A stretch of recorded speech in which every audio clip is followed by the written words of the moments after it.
నాతో కూడి యెహోవాను గణపరచుడి, మనము ఏకముగా కూడి ఆయన నామమును గొప్ప చేయుదము. దేవునికి స్తోత్రం.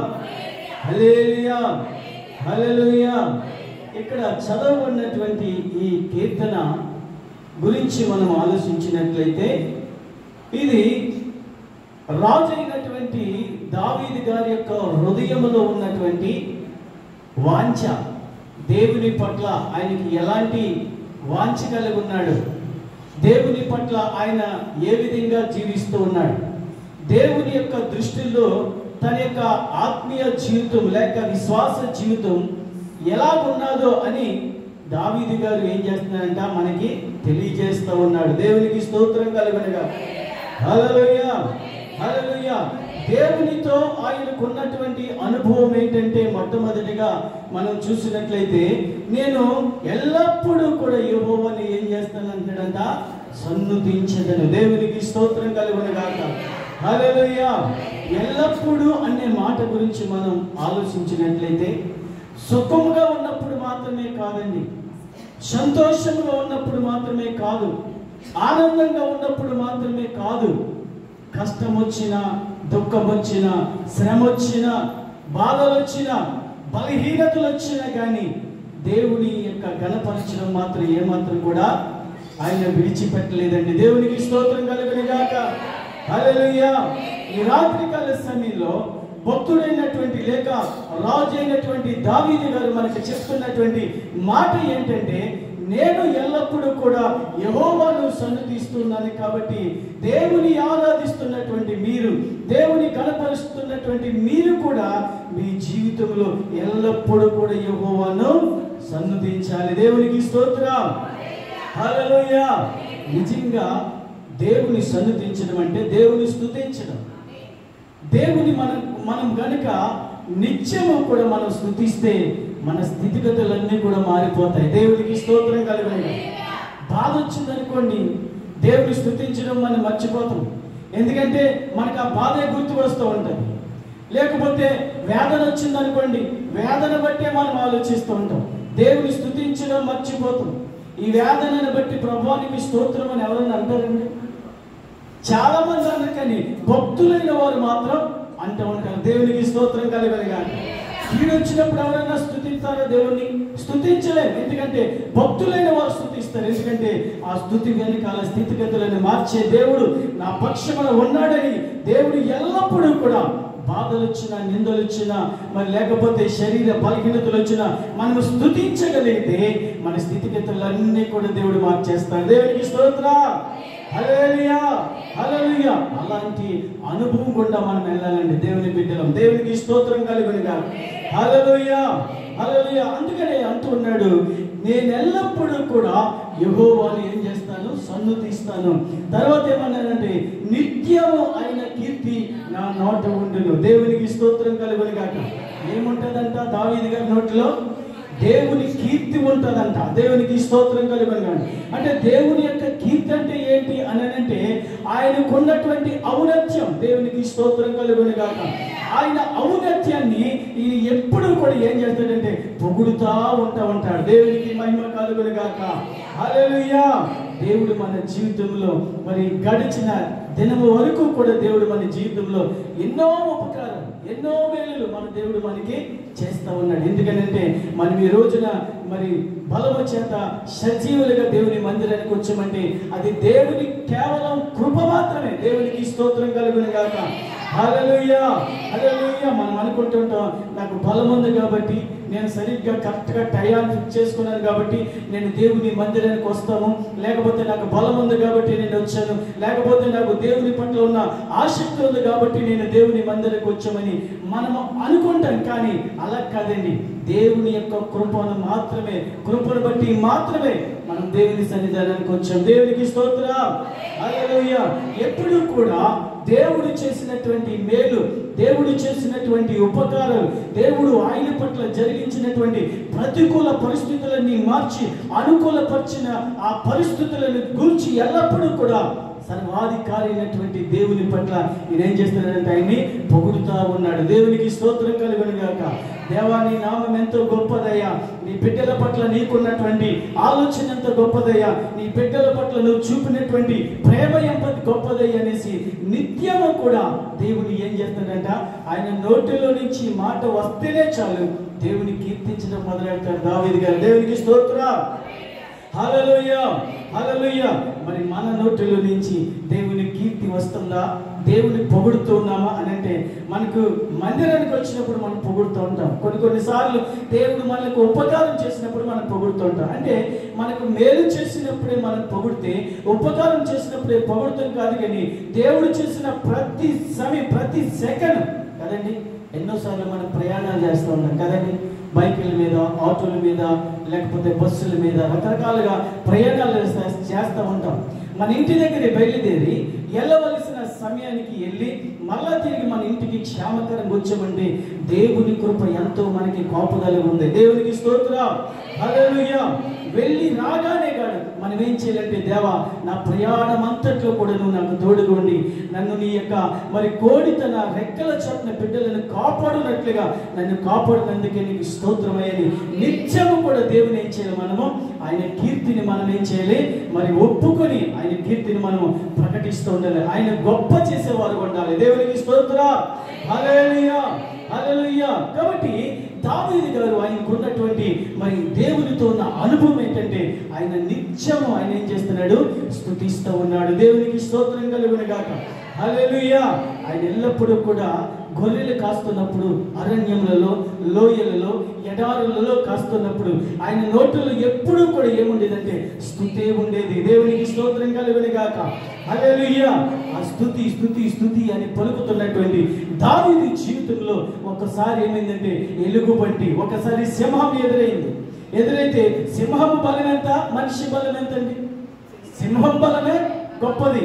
అసలు సింహాన్ని చూస్తేనే మనకి దడెక్కిపోతూ ఉంటుంది. సింహాన్ని చూసేటప్పటికి భయపడిపోతుంటాం. ఎంత బలవంతుడైనా సింహాన్ని చూసేటప్పటికి తనలో ఉన్న బలమంతటిని మర్చిపోతాడు, భయం ఎక్కువైపోతూ ఉంటుంది. దేవునికి స్తోత్రం కలుగును గాక. ఎలాంటి సింహం వచ్చినా, లేకపోతే ఎలాంటి భయంకరమైన జంతువు వచ్చినా దాన్ని ఎదుర్కొని పోరాడే శక్తి దావీదు గారికి ఎక్కడి నుంచి వచ్చిందని అంటే స్తుతించడంలో వచ్చింది. దేవునికి స్తోత్రం, హల్లెలూయా హల్లెలూయా. కాబట్టి దావీదు గారు తన జీవితంలో ఎల్లప్పుడూ కూడా ఆయన ఏం చేశాడు, దేవుణ్ణి స్తుతిస్తూ ఉన్నాడు. తర్వాత దేవుని పొగడటం నేర్చుకున్నాడు. దేవునికి స్తోత్రం కలుగును గాక, హల్లెలూయా.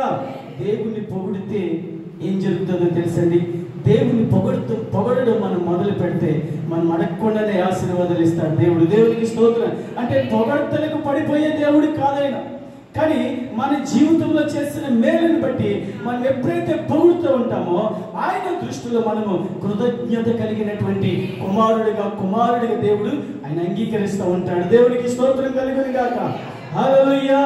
కాబట్టి దావీదు గారు తన యొక్క అనుభవంలో దేవుని యొక్క మరి నామాన్ని బట్టి దేవుని వెంబడిస్తున్న సమయంలో ఎక్కువగా ఆయన ఎల్లప్పుడూ కూడా దేవుని స్తుతించాడు. రెండోదిగా ఆయన నామాన్ని ఘనపరచడం నేర్చుకున్నాడు. దేవునికి స్తోత్రం కలుగును గాక, హల్లెలూయా. రెండో వాక్యంలో చూసినట్లయితే, యెహోవాను బట్టి నేను అతిశయించుచున్నాను, దీనులు దానిని విని సంతోషించెదరు. దేవునికి స్తోత్రం కలుగును గాక, హల్లెలూయా హల్లెలూయా.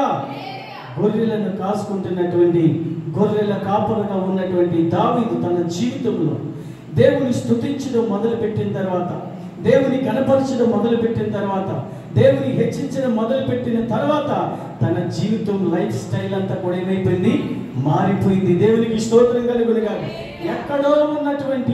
ఎక్కడో లోయలో, కొండలలో, గృహాలలో గొర్రెలను కాస్తున్నటువంటి తన యొక్క జీవితాన్ని తీసుకుని వచ్చి దేవుడు ఏం చేశాడంటే అత్యున్నతమైన సింహాసనం మీద కూర్చోబెట్టాడు. దేవునికి స్తోత్రం, హల్లెలూయా హల్లెలూయా.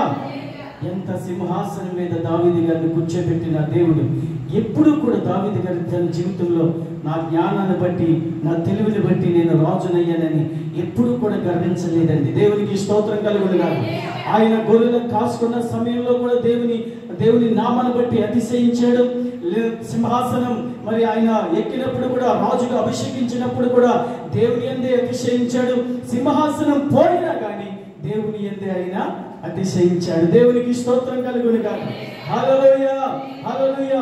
జనరల్ గా మనుషుల యొక్క ఆలోచన ఎలా ఉంటుందంటే, అంచెలంచెలుగా మనం ఎదుగుతున్నప్పుడు ఓ దేవుడు నన్ను బాగా దీవిస్తున్నాడు, ఆశీర్వదిస్తున్నాడు, అలాగా మనం దేవుని నామాన్ని కనపరుస్తూ ఉంటుంటాం. ఒక్కసారిగా ఉన్నతమైన అధికారం పోయిందనుకోండి, అప్పుడు మనం ఏం చేస్తుంది తెలుసా? వెంటనే మన ఆలోచన మారిపోతాయి, తలంపులు మారిపోతాయి, ఆలోచనలు మారిపోతాయి, తలంపులు మారిపోతాయి. ఎందుకు ఇంత ఉన్నతమైన స్థితిలో దేవుడు నన్ను నుంచి సడన్ గా ఇక్కడి నుంచి నాకు ఈ అధికారం లేకుండా, లేకపోతే ఈ పదవి లేకుండా, లేకపోతే ఈ యోగ్యత లేకుండా, లేకపోతే ఈ యొక్క మరి అందరి మీద నన్ను ఉన్నతమైన వాడికి ఉంచాడు కదా, ఎంత లేకుండా ఎందుకు జరిగింది? దేవుడు నా ప్రార్థన ఆలకించలేదా? లేకపోతే దేవుడు నా పట్ల మరి ఈర్ష్య కలిగి ఉన్నాడా అని రకరకాలుగా మనం ఏం చేస్తూ ఉంటాం, ఆలోచిస్తుంటాం. కానీ ప్రభువా, నువ్వు సింహాసనం ఇచ్చిన, గొర్రెలను కాచుకుని ఆ పనిచ్చిన, సింహాసనం ఇచ్చిన, సింహాసనం తీసివేసిన, కొన్నిసార్లు దావీదు గారు రాజయ్యుండు కూడా రాళ్లలో, రొప్పల్లో, ఆ కంచెల్లో కూడా నడిచిన పరిస్థితులు ఉన్నాయండి. ఒక రాజు స్థానంలో ఉన్నటువంటి ఎవరైనా కానీ ఆ స్థితికి వచ్చేటప్పటికి ఆలోచనలన్నీ మారిపోతుంటాయి, తలంపులన్నీ మారిపోతుంటాయి. ఎందుకు వచ్చింది నాకు ఈ పరిస్థితి? ఎందుకు వచ్చింది నాకు ఈ దుస్థితి? ఒకప్పుడు నేను ఉన్నతమైన స్థితిలో ఉన్నవాడిని కదా, ఇప్పుడు ఇలాంటి పరిస్థితి నాకు ఎందుకు వచ్చిందని రకరకాల ఆలోచనలు కలిగి ఉంటారు. కానీ దావీదు తన జీవితంలో ఎల్లప్పుడూ కూడా ఆయన సింహాసనం ఉన్నా లేకపోయినా ఆయన ఎవరి యందు అతిశయించాడంట? దేవుని యందు అతిశయించాడు. దేవునికి స్తోత్రం. హల్లెలూయా, హల్లెలూయా. కాబట్టి ఏమంటున్నాడంటే, నేను యెహోవాను బట్టి నేనేం చేస్తున్నాను? అతిశయిస్తా ఉన్నాను. దేవునికి మహిమ కలుగును గాక. మనుషులను బట్టి మనం అతిశయిస్తే మనం ఆ అతిశయము ఎంతో కాలం ఉండదండి. కానీ లేకపోతే మనకున్న జ్ఞానాన్ని బట్టి మనం అతిశయిస్తే ఆ జ్ఞానం ఎంతో కాలం నిలవబడదు. మనకున్న అధికారాన్ని బట్టి మనం అతిశయిస్తే ఆ అధికారం కూడా ఎంతో కాలము నిలవబడదు. కానీ మనం అతిశయించవలసింది ఎవరిని బట్టి అంటే, మనము నమ్ముకున్నటువంటి సర్వాధికారి అయినటువంటి మరి మన ప్రభువైన యేసుక్రీస్తు నందు కనుక మనం అతిశయిస్తే, ఎలాంటి పరిస్థితుల్లో ఉన్నా కానీ, మనుషులు విడిచిపెట్టిన, బంధువులు విడిచిపెట్టిన, మనం అనుకున్న వారు విడిచిపెట్టిన, ఆయన విడువని దేవుడు. దేవునికి స్తోత్రం కలుగును గాక. హల్లెలూయా. అతిశయించడం అంటే దేవుని బట్టి మనం ఏం చేస్తామంటే సంతోషిస్తూ ఉంటాం. అతిశయించడం అంటే దేవుని నామాన్ని బట్టి. చూడండి, మనకి వెనకాల ఒక పెద్ద బలం ఉందనుకోండి, ఒక 500 మంది మనం సపోర్ట్ చేస్తున్నారు అనుకోండి, మనం ఎలాగుంటాం? చాలా ధైర్యంగా ఉంటాం. ఎందుకంటే మన వెనకాల ఒక 500 మంది సపోర్ట్ ఉన్నారు. 500 మంది సపోర్ట్ ఉంటేనే మనమంత బలంగా ధైర్యంగా ఉంటామే. సర్వలోకాన్ని సృష్టించిన సృష్టికర్త మన వెనకాల ఉంటే మనం ఇంకెంత ధైర్యంగా ఉండాలి. దేవునికి స్తోత్రం. హల్లెలూయా, హల్లెలూయా. అందుకని దావీదు గారు ఒకసారి యుద్ధం చేసినప్పుడు ఇశ్రాయేలు ప్రజలందరూ కూడా భయపడిపోతుంటారు. ఎవరిని చూసి? గొలియాతును చూసి. గొలియాతును చూసి భయపడిపోతుంటారు. యుద్ధ వీరులే, యుద్ధంలో చాలా ప్రావీణ్యత కలిగిన వారు. వాళ్ళ అన్నదమ్ములు కానీ, లేకపోతే ఇశ్రాయేలు సైన్యం కానీ చాలా బలమైన వారు. ఎందుకంటే ఒక్కొక్కడు కూడా ఒక 10 మంది 50 మందిని వాళ్ళు చంపేయగల శక్తి, సామర్థ్యం కలిగిన వారు. అయితే వీళ్ళందరూ కూడా వేల కొలది జనం ఉన్నా కానీ ఆ యొక్క ఒక గొలియాతుని బట్టి ఏం చేశారంటే భయపడిపోతున్నారు. భయపడిపోతుందంటే ఎవరు జయించలేకపోతున్నారు. గొలియాతు రోజు రావడం, మీలో ఎవరికైనా సరే దమ్ము ధైర్యం ఉంటే నా దగ్గరికి రండి, మీరు అందరూ రావాల్సలే, మీ తరపున ఒక్కరు రండి చాలు అని అంటుంటే ఎవ్వరూ కూడా ఎదురుకెళ్ళలేక పిరికి వారిగా, మా వెనకాల ఉన్న వాళ్ళు ఎవరండి? సైన్యంలోకి అధిపతి యెహోవా. అయితే సైన్యం అందరూ కూడా దేనిని బట్టి అతిశయిస్తున్నారంటే భూ సంబంధమైనటువంటి సైన్యాన్ని బట్టి వారు అతిశయిస్తూ ఉన్నారు. భూ సంబంధమైన సైన్యాన్ని బట్టి అతిశయించినంత సేపు వాళ్ళకి ఏం కలిగింది? ధైర్యం లేదు, పిరికితనమే కలిగింది వాళ్ళకి. అయితే దావీదు వచ్చాడు, దేవుని స్తుతించేవాడు వచ్చాడు, దేవుని ఆరాధించేవాడు వచ్చాడు, దేవుని గణపరిచేవాడు వచ్చాడు. వచ్చి చూసాడు, పరిస్థితిని అంతా చూస్తూ ఉన్నాడు. చూస్తూ ఉంటున్నప్పుడు ఎవరు ముందుకెళ్ళట్లా. పైపెచ్చు దావీదు గారు, నేను వెళ్తాను యెహోవా నామమును బట్టి. దేని బట్టి అంట? నా శక్తి బట్టి, నా బలమును బట్టి, లేకపోతే నేను సింహాన్ని చీల్చిన ఆ యొక్క ఆలోచన జ్ఞానాన్ని బట్టి కాదు, యెహోవా పేరిట నేను నీ మీదకి వస్తూ ఉన్నాను. దేవునికి స్తోత్రం కలుగును గాక. హల్లెలూయా. సాతాను మన ఇంటిలో కానీ, మన కుటుంబంలో కానీ, మన వ్యక్తిగత జీవితంలో కానీ గలిబిలి పుట్టిస్తున్నాడు అనుకోండి, మనం ఏం చెప్పాలి తెలుసా? యెహోవా నామం పేరిట నేను నీ మీదకి వస్తున్నాను. దేవునికి స్తోత్రం. హల్లెలూయా. బలహీనత యేసు నామములో నువ్వు నన్ను ఏమి చేయలేవు అని ముందు కనుక మనం ధైర్యంగా బలహీనతను బట్టి మనం మాట్లాడగలిగితే, శోధనలు వచ్చినప్పుడు కృంగిపోకుండా ఈ శోధనలను ఏమి చేయలేవు, సైన్యములకు అధిపతికి యెహోవా నా పక్షం ఉన్నాడు, ఆయన పేరిట ఆయన యందు నేను అతిశయిస్తున్నాను కాబట్టి ఆయన పేరిట నేను నీ మీదకి వస్తున్నాను. శ్రమ, శోధన, నిందన ఏది ఏమైనా నా వెనకాల ఎవరున్నాడు? సైన్యములకు అధిపతికి యెహోవా ఉన్నాడు. దేవునికి స్తోత్రం. హల్లెలూయా. ఆ నమ్మకం కనుక మనం ఉంటే మనం దేనికి భయపడమని, నిందలు వచ్చిన భయపడం, శ్రమలు వచ్చిన భయపడం. ఎందుకంటే మనకన్నా ఎక్కువ శ్రమలు మన తండ్రి అయిన యేసయ్య పడ్డాడు. ఆయన పొందిన దెబ్బల చేత మనకేంటి? స్వస్థత. ఈరోజు స్వస్థత లేకపోతే భయపడిపోతూ ఉంటాం. ఒక 6 రోజులు బలహీనంగా ఉన్నాం అనుకోండి, ఏదైనా వ్యాధి కానీ రోగం కానీ లేకపోతే జ్వరం కానీ వచ్చింది అనుకోండి, ఆ మాట మర్చిపోతుంటాం. ఆయన పొందిన చేత స్వస్థత కలుగుతుందనే మాట మనం మర్చిపోయి ఈ జ్వరాన్ని పట్టుకునే మనం వేలాడుతూ ఉంటాం, లేకపోతే ఈ యొక్క వ్యాధిని పట్టుకుని వేలాడుతూ ఉంటాం, ఈ యొక్క లేకపోతే రోగాన్ని పట్టుకుని మనము వేలాడుతూ ఉంటాం. నా కొరకు, నా కుటుంబం కొరకు, నా బిడ్డలందరి కొరకు కల్వరి సిలువలైన ఆయన ఏం చేశాడు? గాయపరచబడ్డాడు, దెబ్బలు తిన్నాడు, కొరడాలతో దెబ్బలు తిన్నాడు. ఆయన పొందిన దెబ్బల చేత నాకు ఏ రోగమైన స్వస్థత కలుగుతుందని విశ్వసిస్తే దేవుడు ఈ భూమి మీద జీవించినంత కాలం కూడా ఏ స్వస్థత చేసినా నీ విశ్వాసమును బట్టి నీకు స్వస్థత కలుగుతుంది. దేవునికి స్తోత్రం. హల్లెలూయా. విశ్వాసం నుంచి దేవుని నామాన్ని బట్టి మనము స్వస్థతను జయించాలి. దేవునికి స్తోత్రం కలుగును గాక. హల్లెలూయా. ఏది ఏమైనా మన వెనకాల మనల్ని ఆదరించి బలపరిచే దేవుడు మనకున్నాడు. నేను ఆయన యందే నేను అతిశయిస్తాను. దేవునికి స్తోత్రం కలుగును గాక. శ్రమలతో అంట మనం మాట్లాడాలంట, బాధలతో మనము మాట్లాడాలంట, శోధనలతో మనం మాట్లాడాలంట, అనారోగ్యంతో మనం మాట్లాడాలంట. ఎందుకంటేనంటే మనము నమ్ముకున్న దేవుడు ఎలాంటి దేవుడు అంటే సర్వశక్తిమంతుడు. దేవునికి స్తోత్రం. హల్లెలూయా. హల్లెలూయా. కాబట్టి యేసుక్రీస్తు యొక్క ప్రభుతో ఉన్నటువంటి దావీదు గారు ఏమంటున్నాడంటే 3వ వచనంలో, నాతో కూడి యెహోవాను కనపరచుడి, మనము ఏకముగా కూడి ఆయన నామమును గొప్ప చేయుదము. దేవునికి స్తోత్రం కలుగును గాక. హల్లెలూయా. 4వ కూడా చదువు. నేను యెహోవా యొద్ద విచారణ చేయగా ఆయన నాకు ఉత్తరం ఇచ్చెను, నాకు కలిగిన భయములన్నింటిలో నుండి ఆయన నన్ను తప్పించెను. దేవునికి స్తోత్రం కలుగును గాక. హల్లెలూయా. హల్లెలూయా. ఏమంటున్నాడంట? నేను ఏ విధంగా అయితే దేవుని కనపరుస్తూ ఉన్నాను, ఏ విధంగా అయితే దేవుని నేను స్తుతిస్తూ ఉన్నాను, ఏ విధంగా అయితే దేవుని యొక్క నామాన్ని నేను గొప్ప చేస్తూ ఉన్నానో, మీరు కూడా నాతో కలిసి దేవుని నామాన్ని చేయాలి, గొప్ప చేయాలి. దేవునికి స్తోత్రం కలుగును గాక. హల్లెలూయా. హల్లెలూయా. మనము ఏకముగా కూడి ఆయన నామమును మనం ఏం చేయాలి? గొప్ప చేయాలి. దేవునికి స్తోత్రం కలుగును గాక. హల్లెలూయా. హల్లెలూయా. గొప్ప చేస్తా ఉన్నామా? గొప్ప చేస్తే మనకున్నటువంటి బలహీనత తగ్గట్లేదు అనుకోండి, 1 నెల 2 నెలలు తగ్గలేదు అనుకోండి, ఎవరైనా బయట వాళ్ళు వచ్చి, అమ్మా నువ్వు యేసు ప్రభువుని నమ్ముకుంటున్నావు అన్నావు కదా, 2 నెలలు అయిపోయింది, నీకు ఈ యొక్క మరి వ్యాధి ఎందుకు పోలేదు, ఈ జ్వరం ఎందుకు పోలేదు, ఈ రోగం ఎందుకు పోలేదంటే మనం ఏం చెప్తాం? ఏమి మాట్లాడతామండి, తొమ్మిదిలేమా అంటా ఉంటాం. కానీ ఇక్కడ ఏమంటున్నాడంట? దేవుని నామాన్ని మనం ఏం చేయాలి? గొప్ప చేయాలి.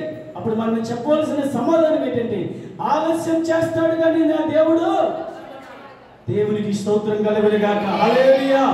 ఎదుట వాళ్ళు ఎవరైనా మనం ప్రశ్నించినప్పుడు బైబిల్లో నుంచి వాళ్ళకి మనం ఏం చేయాలి? సమాధానం చెప్పాలి. దేవునికి స్తోత్రం కలుగును గాక. హల్లెలూయా.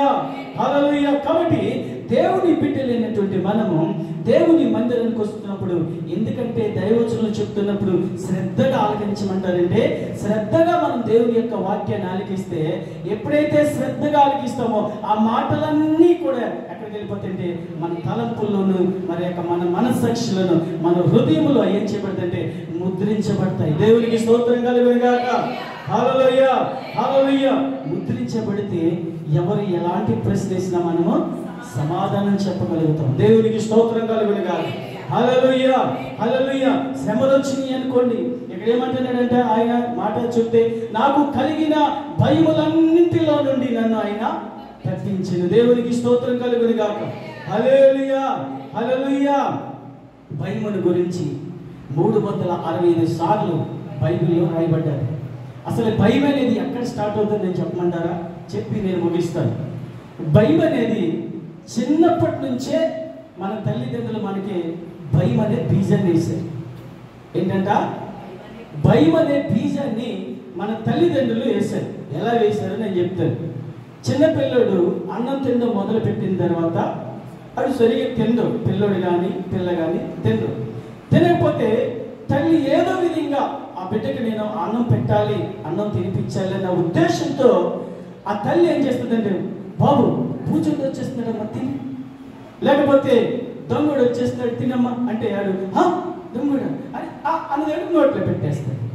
ఈ విధంగా మనమే మన బిడ్డలకి ఏం చేస్తున్నాం? భయం నేర్పిస్తున్నాం. ఆ భయము భయము భయము ఒక పెద్ద వృక్షం అయిపోయి చాలా మరి శోధనలు వచ్చినా భయపడతారు, బాధలు వచ్చినా భయపడతారు, నిందలు వచ్చినా భయపడతారు, ఎవరైనా తిట్టినా భయపడుతుంటారు, చీకటిని చూస్తే భయపడతారు. ప్రతి దానికి భయమే. మన బిడ్డలకి ఎవరిని వేసామంటే బీజం మనమే వేసాం. కొద్దిగా మన యొక్క దేశాన్ని విడిచిపెట్టి అవతల దేశానికి వెళ్తే, ఉదాహరణకి మన బిడ్డ నడుస్తున్నప్పుడు పడిపోయాడు అనుకోండి, మనం ఎక్కడో గేట్ దగ్గర ఉంటాం, ఇక్కడ పడిపోయాడు అనుకోండి, గమనమా పరిగెట్టుకొచ్చేసి లేపేసి ఏమైపోయింది నాయన, ఏమైపోయింది ఏమైపోయింది ఏమైపోయింది, కాలు ఏమైపోయింది, చెయ్యి ఏమైపోయింది అంటా ఉంటాం. కానీ వేరే కంట్రీస్లో ఉండదండి. అక్కడ తల్లి తండ్రి అక్కడ ఉన్నా, ఇక్కడ పడిపోయినా టేక్ ఇట్ ఈజీ, వేకప్ లే అని చెప్తూ ఉంటారు. దేవునికి స్తోత్రం కలుగును గాక. హల్లెలూయా. అంటే ఇక్కడ దావీదుకు కలిగిన భయం ఏంటంటే, తన సొంత బిడ్డలే తనకి సింహాసనాన్ని లాక్కోవడానికి ప్రయత్నం చేస్తూ ఉన్నారు. దేవునికి స్తోత్రం కలుగును గాక. హల్లెలూయా. ఉన్నతమైన సింహాసనం దావీదు గారు ఏ పొరపాటు చేయలేదు, ఏ తప్పిదాలు చేయలేదు. అయినప్పటికీ సింహాసనం లాక్కోవాలని తన పుట్టినటువంటి తన కుటుంబంలో ఉన్నటువంటి బిడ్డలే ప్రయాసపడుతున్న సమయంలో దావీదు గారికి ఏమొచ్చిందంటే భయం వేసిందండి. ఎందుకనంటే ఆ పరిస్థితుల్లో సమూయేలు గ్రంథంలో మనం చూస్తే ఆ పరిస్థితులు ఎలా ఉన్నాయంటే, దావీదు గారు కనపడితే చంపడానికి చూశారు. ఏం చేశారంట? చంపడానికి చూశారు. తన కుటుంబంలో ఉన్న మనుషులు, తన బిడ్డలే చంపడానికి చూస్తుంటే అప్పుడు దావీదు గారు ఏం చేశారు? భయపడ్డాడు. ఎందుకు భయపడ్డాడంటే, ప్రభువా ఇంకా నాకు ప్రాణం ఉంటే, ఇంకా నాకు జీవం ఉంటే, ఇంకా నాకు ఈ సింహాసనం ఉంటే, ఇశ్రాయేలు ప్రజలు నేను ఎంతో నీ ఉన్నతమైన మార్గంలో నేను నడిపించగలుగుతానయ్యా, ఇంకా నేను స్తుతించగలుగుతాను, ఇంకా నిన్ను ఆరాధించగలుగుతాను, ఇంకా నీ నామాన్ని నేను పొగడగలుగుతాను, ఇంకా ఉన్న నీ నామాన్ని కూడా ఎంతో కీర్తి ప్రభావంతో నేను నింపుతాను ఇశ్రాయేలు దేశములని ఆ ప్రాణం కొరకు ఆయన ఏం చేశాడంటే భయపడ్డాడు. దేవునికి స్తోత్రం కలుగును గాక. హల్లెలూయా, హల్లెలూయా. ఎప్పుడైతే ఆయన మరి ఆ విధంగా దేవునికి మొరపెట్టాడో, ఇక్కడ అంటూ ఉన్నాడు, నాకు కలిగిన భయములన్నిటిలో నుండి ఆయన ఏం చేశాడు? తప్పించాడు. దేవునికి స్తోత్రం కలుగును గాక. హల్లెలూయా. చివరిగా ఒక మాట చెప్పి నేను ముగిస్తాను. ఎవరైతే దావీదు గారు అరణ్య మార్గంగా లోయలంట కొండలంట ప్రాణాన్ని గుప్పుటిలో పెట్టుకుని పారిపోతున్న సమయంలో అనేక మంది వచ్చి ఆ దావీదు గారిని తిట్టడం ప్రారంభించారు. తిట్టినా కానీ ఏమీ మాట్లాడారు. ఆయన పక్కన ఉన్న సైన్యంలో ఉన్నటువంటి వాడు నమ్మకమైనటువంటి సిపాయి ఒక అంటాడు, అయ్యా ఒక ఆజ్ఞ ఇస్తే చాలు నేను ఇతన్ని చంపేస్తాను అని అంటే దావీదు అంటున్నాడు, ఏం పర్వాలేదు. ఎందుకని ఆయన దేవుని దృష్టిలో ఎలా ఉన్నాడు? ఒక ఉన్నతమైనటువంటి వ్యక్తిగా ఉన్నాడు. దేవునికి స్తోత్రం కలుగును గాక. హల్లెలూయా. దేవుని బిడ్డలైనటువంటి మన జీవితంలో కూడా ఏముండాలని అంటే సహనం ఉండాలి. ఏముండాలంట? సహనం. ఎవరు తిట్టినా, లేకపోతే ఎవరు నిందలేసినా, ఎవరు మనల్ని అవమానపరిచినా, ఎవరు ఎన్ని రకాలుగా మన గురించి మాట్లాడినా మనకేం కావాలి? సహనం కలగాలి. మనం అంతవరకు సహనంగానే ఉంటామండి. ఎవరన్నా వచ్చి ముఖం మీద తిట్టారా ఏమైపోద్ది? మనకి సహనం కాస్త పోయి కోపం వచ్చేస్తూ ఉంటుందండి. దేవుని లేఖనం ఏం చేస్తుందంటే, కోపపడు కానీ పాపం చేయొద్దు. దేవునికి స్తోత్రం కలుగును గాక. హల్లెలూయా, హల్లెలూయా. ఆ కోపం కూడా నిమిషం మాత్రం కన్నా ఎక్కువ ఉండకూడదు. అయితే దావీదు ఎదురుగుండానే తెచ్చినా కానీ సహనంతో ఓర్పుతో దేవా మనసులని స్తుతించుకుంటూ నాయన ఈ పరిస్థితులు నాకు ఇచ్చావయ్యా, నీకే స్తోత్రాలయ్యా, నీకే వందనాలైనా అని ఆయన మార్గం నుండి వెళ్ళిపోతుంటే కొన్ని దినానికి మరలా పోయిన సింహాసనాన్ని మరలా దేవుడు ఆయనకి అనుగ్రహించాడు. దేవునికి స్తోత్రం కలుగును గాక. హల్లెలూయా. కాబట్టి దేవుని బిడ్డలైనటువంటి మన జీవితంలో ఎల్లప్పుడూ దేవుని స్తుతించే వారు ఉండాలి, ఎల్లప్పుడూ కూడా దేవుని పొగిడే వారు ఉండాలి. తర్వాత అందరితో కలిసి దేవుని సన్నిధిలో గడిపే అనుభవంలో మనం ఉండాలి, దేవునికి మొరపెట్టే అనుభవంలో ఉండాలి. ఈ విధంగా మనం అతిశయించవలసి వస్తే మన ఆస్తులను బట్టో, అంతస్తులను బట్టో, డబ్బును బట్టో, బంధువులను బట్టో, మరి ఎవరిని బట్టో మనం అతిశయించకూడదు. కానీ మన ప్రభు అయిన యేసుక్రీస్తు మాత్రమే మనం ఏం చేయాలి? అతిశయించే వారు ఉండాలి. దేవునికి స్తోత్రం కలుగును గాక. హల్లెలూయా, హల్లెలూయా. ఆ విధంగా దేవుని సన్నిధిలో మనం గడుపుదాం.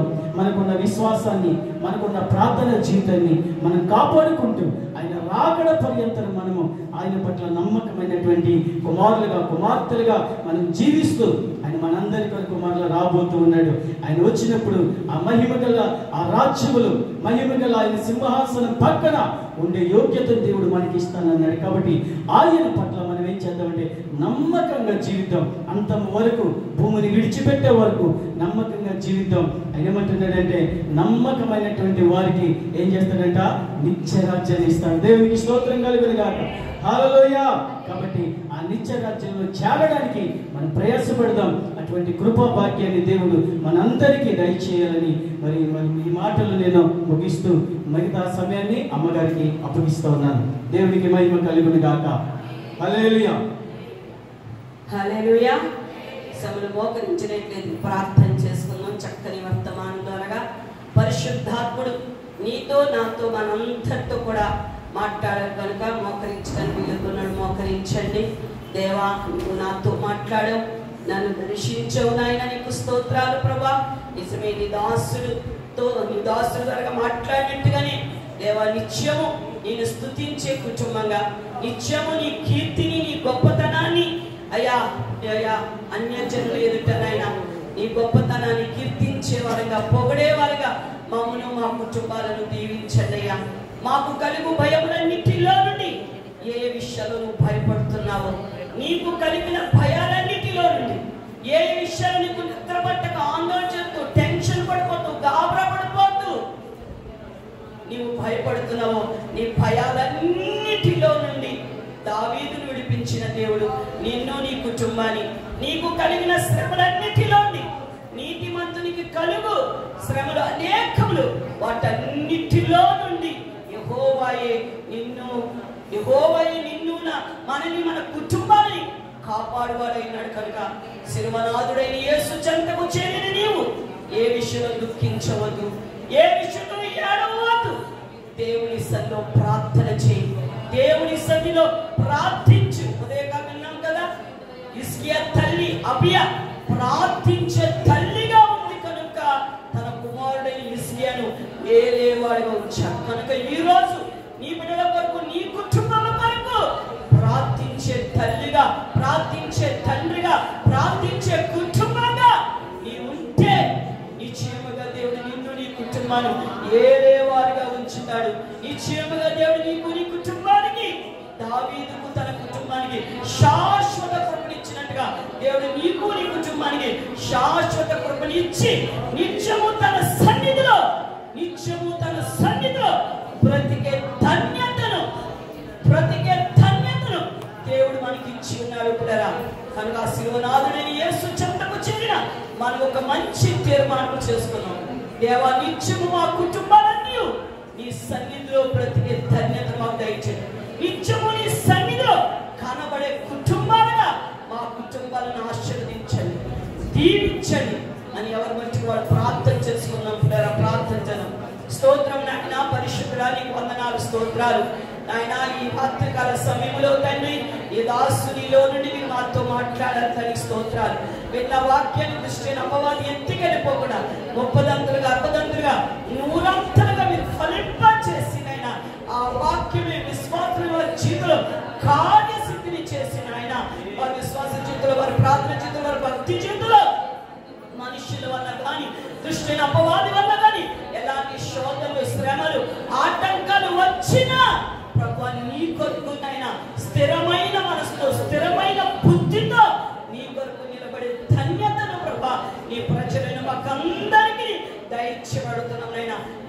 కొరకు నిలబడితే సైన్యములకు అధిపతి యెహోవా మీరు మా పక్షాన యుద్ధములు చేయి గొప్ప దేవుడు అయి ఉన్నావు తండ్రి.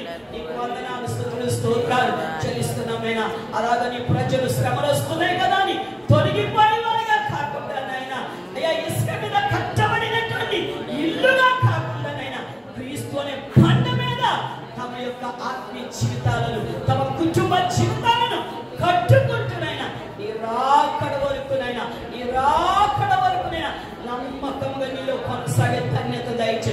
అంతవరకు మా కుటుంబాలన్నీ నిత్యము నీ సన్నిధిలోనైనా బ్రతికే కుటుంబాలుగా, నిత్యము నీ సన్నిధిలో స్తుతించే కుటుంబాలుగా, నిత్యము నీ సన్నిధిలో నీ నామాన్ని ప్రార్థించే కుటుంబాలుగా, నిత్యము నీ సన్నిధిలో నీ కీర్తిని కనపరిచే కుటుంబాలుగా, నిత్యము నీ సన్నిధిలో మేము నీ అందరి భయభక్తులు కలిగి జీవించే కుటుంబాలుగా మమ్మను మా కుటుంబాలను ఆశీర్వదించమని ప్రార్థన చేస్తున్నాం తండ్రి.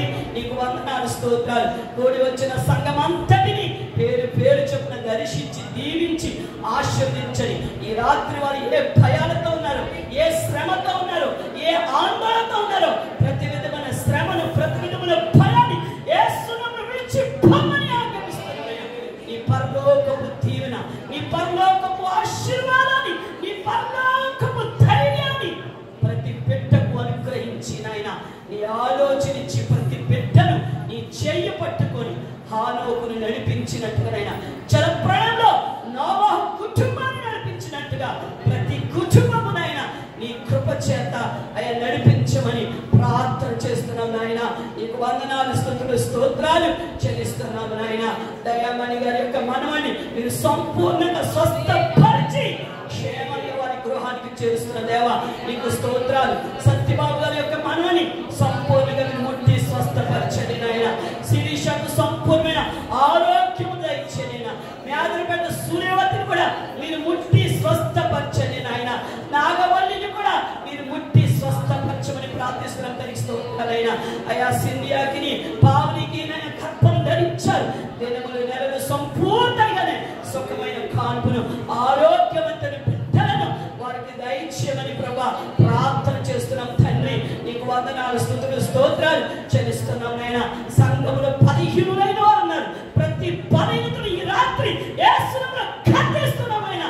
ప్రతి బలహీనత నుంచి నీ బిడ్డలను విడిపించి నీ పరలోకపు స్వస్థత శీఘ్రముగా యేసునామములో మీరు పొందిన దెబ్బల చేత యేసునామములో ఇప్పుడే ఆయన బిడ్డలు తక్షణ స్వస్థత పొందమని ఈ సన్నిధిలో గొప్ప సాక్షిగా నిలబెడుతున్న దేవా నీకు వందనాలు స్తుతులు స్తోత్రాలు చెల్లిస్తున్నాము నాయన. ఈ శిలువ ధ్యాన సిద్ధపాటు కూర్చోములో రేపటి ఆరాధనకే సిద్ధపడుతున్నాం నాయన. అయా ఉదయ కాలమునైనా యూత్ రివర్ కాన్ఫరెన్స్ మీ నామ ఘనతగా జరిగించారు. దానికి స్తోత్రాలైన అభిషక్తులైన సేవకులు మూర్తి పాలకి ద్వారా మాతో మాట్లాడి యవనస్తులైన వారందరినీ సంఘమైన వారందరినీ బలపరిచి ఉజ్జీవింపజేస్తున్న దేవా నీకు వందనాలు స్తుతులు స్తోత్రాలు చెల్లిస్తున్నాం. నేను ఉదయకాలం మీరు జరిగించిన యవనస్తుల కూటాన్ని బట్టి నీకు లెక్కలేని కృతజ్ఞత స్తుతి స్తోత్రాలు చెల్లిస్తున్నాం. నేను పరిచయం చేస్తున్న వీళ్ళందరినీ మీరు దీవించి ఆశీర్వదించండి ప్రభా నీకు వందనాలు స్తోత్రం. మళ్ళా సాయంకాలం ఈ శిలువ చెంతకు చేరి ఉన్నాం ప్రభు. స్తోత్రాలు నాయన. రేపటి ఆరాధన మట్లాది వరకు ఆరాధన ఈ నామానికి మహిమ కలిగి జరిగించండి. మా యొక్క రాజమండ్రి పట్టణంలో ఎన్ని దేవాలయాల్లో ఈ యొక్క ఆరాధన జరుగుతున్నాయి నాయన. రేపు జరిగే ప్రతి ఆరాధన ఈ నామఖండిత జరిగించండి. ఎక్కడ అలాంటి అరుపులు కేకలు, ఎలాంటి గల్పులు, ఎలాంటి దురాత్మ శక్తులు ఆయన జరిగే ఆరాధన ఏలుబడి చేయకుండా సంఘం మీది, సేవ మీది, ప్రచురమైన నీవారులైన సమస్త మహిమ ఘనత కీర్తి ప్రభావాలు యుగ యుగాలు నీ ప్రచురమైన మా ద్వారా మా కుటుంబాలుగా మీరు మాకు అనుగ్రహించిన పరిచయం ద్వారా మీకే మహిమ కలిగేటట్టుగానైనా రేపటి ఆరాధనను నాయన మీరు దీవించి ఆశీర్వదించమని ప్రార్థిస్తున్నాం. దానికి స్తోత్రాలు. రాబోతున్నటువంటి దైవ సేవకులు లాజరస్ గారిని కూడా మీరు దీవించి నాయన రేపటి దినాన్ని బలమైన ఆత్మతో నింపి బహు బలంగా వాడుకోండి నాయన. దైవ సేవకులు వస్తున్నారని సంగతి ఈ ప్రజలు విని పెందల కాడే వీళ్ళందరూ రావడానికి నాయన మీరే సహాయములు దయచేయమని ప్రార్థన చేస్తున్నాయన. ఆత్మానుసారంగా ఆరంభిస్తున్న రేపటి ఆరాధన ఆత్మానుసారంగా ముగించే కృపను మాకు దయచేయమని హోసన్నా నీకే జయము జయమంటూ నాయనా నీ నామాన్ని మహిమపరిచే కృపను మాకందరికీ దయచేయమని ప్రార్థన చేస్తున్నాం. తల్లికి స్తోత్రాలు చెల్లిస్తున్నాం నాయనా. నీ బిడ్డలందరినీ క్షేమంగా తీసుకొచ్చేదానికి స్తోత్రాలైనా. వారు మరలా తిరిగి వెళుతుండగా వారు ప్రయాణం అంతటిలో నీ కృపనిచ్చి నాయన ఈ రాత్రి వారికి సుఖమైన నిద్రనిచ్చి నాయన ఎలాంటి చెడ్డ కలలు చెడ్డ దర్శనాలు కదైనా నీ పరలోకము ప్రత్యక్షతలో నీ పరలోకము దర్శనాలతో ప్రతి బిడ్డను దర్శించినైనా ఆత్మ పూర్ణులైతండి నేను చూచే నేత్రాలునైనా నీ దర్శనాలు చూసే ధన్యతను ప్రతి కుటుంబానికి యేసునామములో మీరు అనుగ్రహించి మీరే మహిమ ఘనత కీర్తి ప్రభావాలు పొందుకొని సంఘమైన మా కుటుంబాల్లో ఇదే ఐక్యత ప్రేమ సమాధానం ఈ రాకడ పర్యంతరం మా కుటుంబాలలో మా సంఘాలు స్థిరపరచమని ఇదిగో నేను త్వరగా వచ్చుచున్నా సెలవిచ్చిన యేసు నామములో ప్రార్థించి వేడుకొచ్చున్నాము మా పరమ తండ్రి.